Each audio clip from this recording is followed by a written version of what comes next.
Trees in data structure. Trees क्या होते हैं? ट्रीज एक नॉन लीनियर डेटा स्ट्रक्चर है जिसमें डेटा स्कैटर्ड तो होता है लेकिन अरेंज्ड होता है किसी सीक्वेंस में, एक सीक्वेंशियली उसको स्टोर किया जाता है लेकिन होता है स्कैटर्ड है।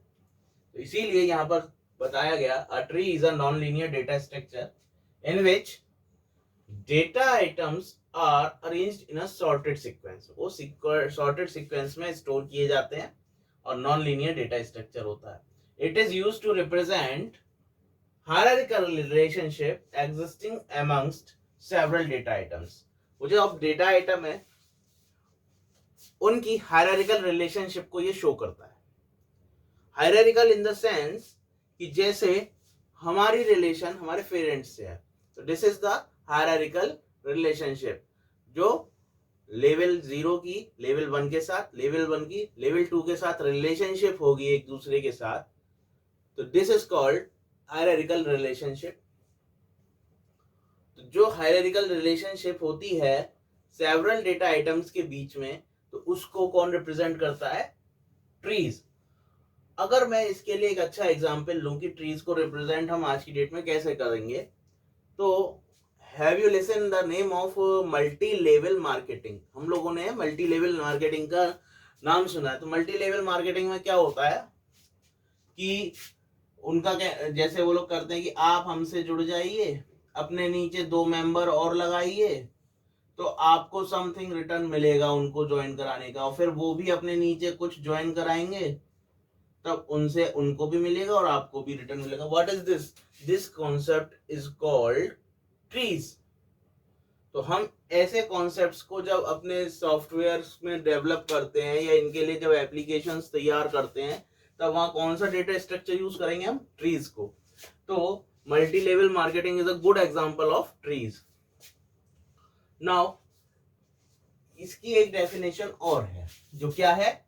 It is a finite set of one or more data items such that, मतलब ये एक सेट होता है डेटा आइटम्स का जिसमें कि क्या पहला कंडीशन ये होती है कि इसमें एक एलिमेंट होता है, एक स्पेशल डेटा आइटम होता है जिसको हम रूट बोलते हैं। The very first element of the tree is called tree, वो रूट। जो सबसे पहला एलिमेंट इसका होता है उसे रूट बोलते हैं। इसी को बोला there is a special data item called the root of the tree. उसके बाद सेकंड पॉइंट उसने कहा and the remaining items are partition into mutually exclusive subsets. बचे हुए जो डेटा आइटम्स होते हैं वो म्यूचुअली एक्सक्लूसिव सबसेट्स में डिवाइड होते हैं। जैसे अब यहां देखेंगे ये ट्री यहां से स्टार्ट हुआ, अब बाकी के ये सब पार्ट्स हुए इसके। तो ये एक सबसेट ये गया फर्स्ट पार्ट, ये second part and this one is third part. इस तरीके से इसके 3 सबसेट्स हुए। अगर ये एक पूरा ट्री है तो इसके ये 3 सब पार्ट हुए। और ये भी अपने आप में क्या कहलाते हैं? ये भी अगर हम खाली बी के लिए देखते हैं तो ये भी अपने आप में ट्री है, डी भी अपने आप में ट्री है और सी भी अपने आप में ट्री है। तो ये अपने आप में भी ट्री होते हैं। तो लिखा है and its remaining data items are partitioned into number of mutually exclusive subsets, each of which is itself a tree and they are called subtree, और उनको हम सबट्री भी कहते हैं। फैमिली ट्री की बात करते हैं, अपने घर के जो मेंबर्स हैं फैमिली मेंबर्स के ट्री की बात करते हैं, तो हम वहां पे कहते हैं सबसे पहले ग्रैंडफादर या कह दीजिए ग्रैंड पेरेंट्स। ग्रैंड पेरेंट्स के बाद हमारे फादर, अंकल, और फादर के बाद हम लोग खुद,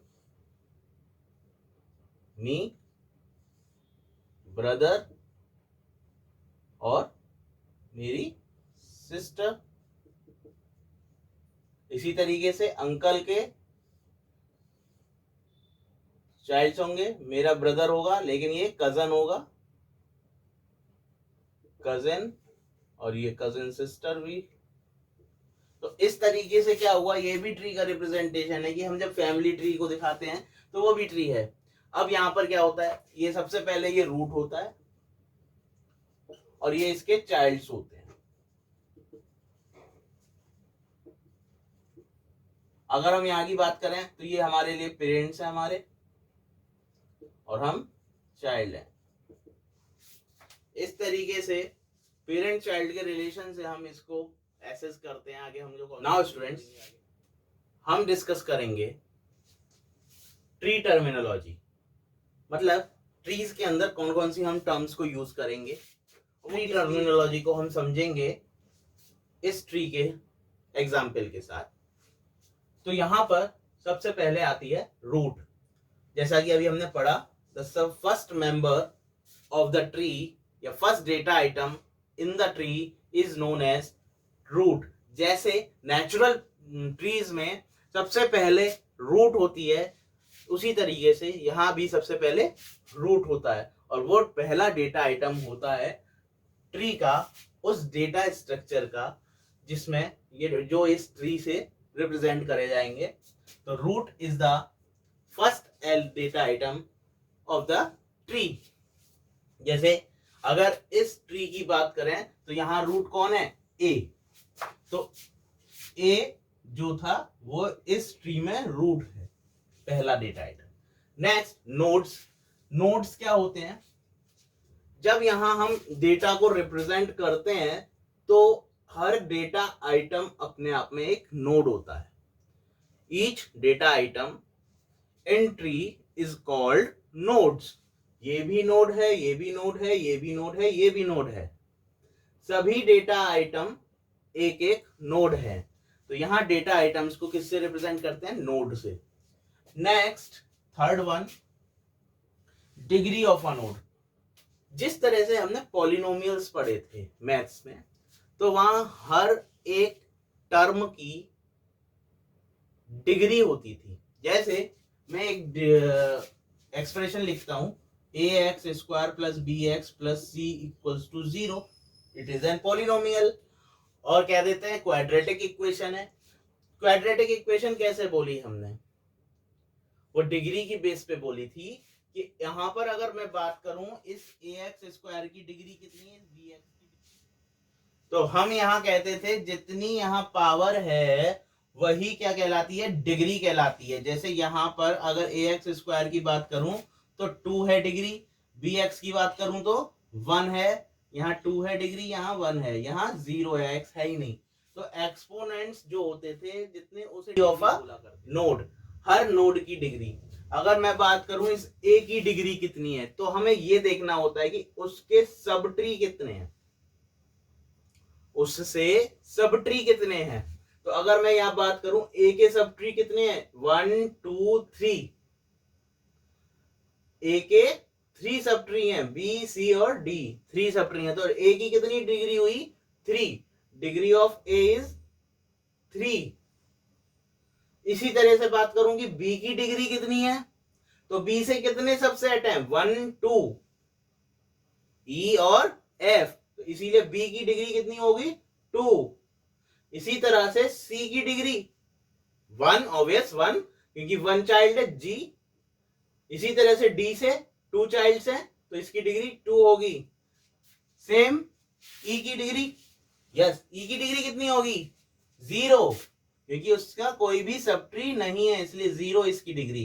f की 1 0, j की यहां भी 0, यहां 0, अगेन यहां i की 3 और k की 0 0 0, क्योंकि इनके चाइल्ड्स नहीं है। These are called degree of a node. हर नोड की डिग्री अलग अलग होगी। Now degree of a tree, अब ट्री की कितनी होगी, इस पूरी ट्री की। अब मान लीजिए वहीं से एग्जांपल लेते हैं एक्सप्रेशन से, ax5 plus bx3 minus cx plus d equal to 0, ये एक एक्सप्रेशन है। अब मैंने को यहाँ पे क्या करना था, इस टर्म की बात करूं तो 5 है डिग्री, इसकी 3 है डिग्री, इसकी 1 है, इसकी 0 है ही नहीं डिग्री। तो अब मैं बोलता हूं कि इस पूरी एक्सप्रेशन की डिग्री क्या है, डिग्री ऑफ द एक्सप्रेशन क्या है। तो हम कहते थे जो हाईएस्ट डिग्री होगी वही एक्सप्रेशन की डिग्री होगी, यही हमारा होता था।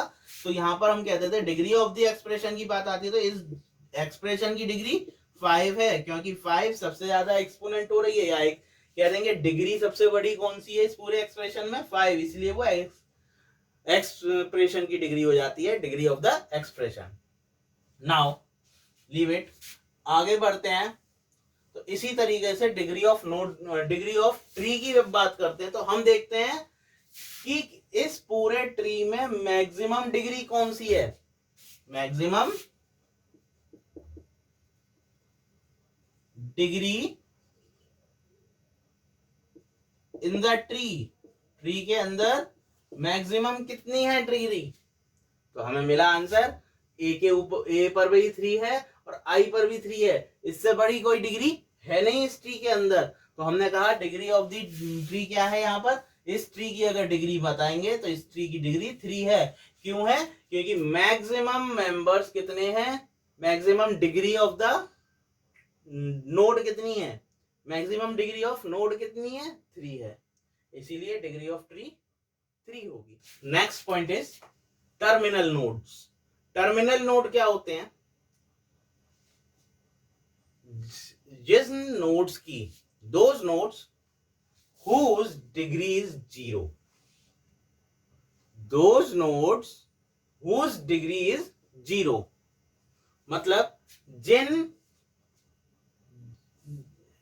जिस नोड की डिग्री 0 होगी वो क्या कहलाएंगे, टर्मिनल नोड्स।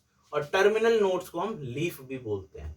जैसे एक ट्री में लीफ एंड पॉइंट होता है, लीफ से आगे नहीं बढ़ता कोई ट्री, उसी तरह से ये जो आपके टर्मिनल नोड्स हैं वो यहाँ इन ट्रीज के लास्ट पॉइंट्स होते हैं, एंड पॉइंट्स होते हैं। देखिए जैसे यहाँ पे डिग्री 0 है और इसके आगे कोई चाइल्ड नहीं है, तो इसका मतलब ये यहीं पे खड़ा था मैं, इसके आगे कोई नहीं है, तो इसका मतलब है जो जिनकी डिग्री, जिस नोड की डिग्री 0 होगी वो टर्मिनल नोड्स कहलाएंगे।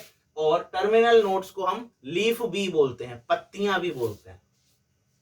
Next non terminal nodes. Non terminal nodes just opposite, जिनकी डिग्री ग्रेटर देन 0 होगी, मतलब 0 नहीं होगी उससे ज्यादा होगी, वो नॉन टर्मिनल नोड्स कहलाएंगे। Next point siblings. सिबलिंग्स क्या होते हैं, हम कहते हैं जिनके पेरेंट्स सेम होते हैं, मतलब मैं, मेरा भाई और मेरी सिस्टर्स, तो ये कौन है, सिबलिंग्स हैं। Child of same parents are called siblings. जिनके पेरेंट्स सेम होते हैं वो क्या कहलाते हैं, सिबलिंग्स कहलाते हैं। ऐसे ही अगर मैं यहां पर बात करता हूं B C and D are siblings because have same parent A, उनका पेरेंट सेम है ए। बी सी डी सिबलिंग है क्योंकि उनके पेरेंट सेम है ए। अगर ई और एफ की बात करते हैं, ई और एफ भी सिबलिंग हैं क्योंकि उनके पेरेंट बी हैं। जी एच आई सिबलिंग्स नहीं है, क्यों, जी के पेरेंट अलग है, सी है, और एच और आई के पेरेंट डी हैं। अगर खाली एच और आई की बात करेंगे, एच और आई सिबलिंग है, हाँ जी एच और आई सिबलिंग है। के एल एम की बात करते हैं तो वो सिबलिंग है, लेकिन अगर कहें कि जे के एल एम सिबलिंग है, नहीं है, क्योंकि उनके पेरेंट सेम नहीं है। जे के पेरेंट एफ हैं और के एल एम के पेरेंट आई हैं, तो ये सिबलिंग्स नहीं होंगे। लेकिन अगर खाली के एल एम की बात होगी तो हाँ ये सिबलिंग है क्योंकि इनके सेम पेरेंट है आई। एज क्या होती है, किसी ट्री में एज क्या होती है, एज दो नोड्स को जोड़ने वाली लाइन को हम एज कहते हैं। जैसे अगर मैं बात करता हूं बी ई की, तो B E this is called edge. तो बी और ई को जो आपस में लिंक कर रही है दैट इज कॉल्ड एज। तो edge is the connecting line या connecting link of two nodes. एक दो नोड्स को आपस में जोड़ने वाली लाइन को हम एज कहते हैं यहां पर। Next path. पाथ माने रास्ता, रास्ता या वे। एक नोड से दूसरी नोड तक जाने के लिए जो रास्ता हम ऑप्ट करते हैं, कह दीजिए सोर्स से डेस्टिनेशन तक जाने के लिए जो हम रास्ता लेते हैं पाथ कहलाता है। जैसे मैं एक एग्जांपल यहां पर देता हूं, मुझे ए टू जे जाना है, ए से जे तक जाना है। A is our source and J is our destination.